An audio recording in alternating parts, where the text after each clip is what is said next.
Hello అండి. నేనైతే పండు మిర్చి పచ్చడి ఎలా పెట్టాలో చూపించాలనుకుంటున్నాను. అయితే ఇవి 1 కేజీ పండు మిర్చి అన్నమాట.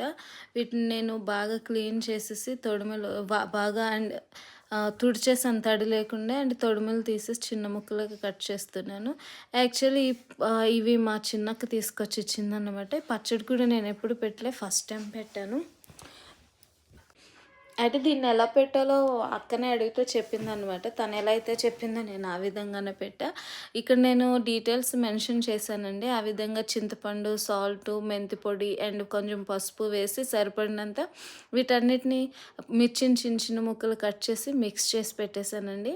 అయితే ఇవి బాగా మిక్స్ చేసి నేనేం చేశానంటే రోట్లో వేసి దంచాననమాట. ఎందుకంటే వీటిని మనం కొంచెం దంచేసుకొని పెట్టుకుంటే దేనికైనా మనం వాడుకోవచ్చంట నిలవగా ఉంచుకొని. అంటే మీరు మిక్సీ పట్టుకోకుండా వీటిని ఉంచుకొని అవసరమైన దాంట్లో అంటే వీటిని మళ్ళీ మనం ఆల్టర్‌నేటివ్‌గా అంటే టమాటో పచ్చడిలో వేసుకొని యూజ్ చేసుకోవచ్చు. ఆ విధంగా కూడా చేసుకోవచ్చంట. ఆ పచ్చిమిర్చి ఆ విధంగానే పెట్టేస్తే మనం క్లీన్ చేసుకోకుండా పెడితే పాడైపోతాయని చెప్తే నేను ఈ విధంగా చేశాను. చూడండి, దంచేసాను. అది ఓవర్ నైట్ మొత్తం ఉంచేసాను. ఉంచి నెక్స్ట్ డే నేనేం చేస్తున్నానంటే ఆ చింతపండు అండ్ ఆ ఉప్పులో ఇది బాగా నానిందన్నమాట.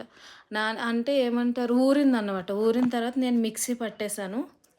అండ్ ఇందులో సాల్ట్ కూడా చూసుకొని కావాల్సినంత వేసి దీన్ని నేనేం చేశానంటే పోపు పెట్టాను అన్నమాట. పప్పులు ఇవన్నీ వేసి పోపు పెట్టా. అంటే కావాల్సినంత కరెక్ట్‌గా సాల్ట్ అండ్ ఆయిల్ అనేది ఉంటే మనం బయట వదిలేసుకున్న పాడవదని చెప్పింది మా అక్క. సో, నేను ఆ విధంగానే ఆ ప్రొసీజర్ ఏదైతే చెప్పింది నేను అదే ఫాలో చేసి చేశాను. పచ్చడైతే చాలా బాగా వచ్చిందండి. మీరు కూడా ఒకసారి ట్రై చేయండి. లేదు నేను మిక్సీ పట్టుకోనంటే దాన్ని మనం ఎలా అయితే దంచి పెట్టుకున్నామో సాల్ట్ కరెక్ట్‌గా ఉండాలంటే తక్కువైతే బూజు పట్టేస్తుందనమాట. సో, సాల్ట్ అనేది కరెక్ట్‌గా చూసుకొని మనం దాన్ని పక్కన పెట్టుకొని కొంచెం కొంచెంగా కూడా మనం పచ్చడి అనేది చేసుకోవచ్చన్నమాట. సో, నేనైతే మొత్తం చేసేసాను మిక్సీ పట్టేసి. ఈ ఆయిల్‌లో నేనేం చేశానంటే ఆ పచ్చడి పట్టింది ఏమైతే ఉందో దాన్ని ఇందులో వేసేసాను ఆ మిక్చర్‌ని. వేసేసి అంటే అందులో కొంచెం పచ్చివాసన అనేది పోయే వరకు కూడా నేను ఉంచానండి. ఇందులో నేను ఇంకా మళ్ళీ కొంచెం మెంతిపొడి అనేది యాడ్ చేశా, స్మెల్ అది బావుంటుందని. ఆల్సో నేను ఇంకా పచ్చిమిర్చిలో వెల్లుల్లి కూడా వేసి దంచానండి. చాలా బాగుంది.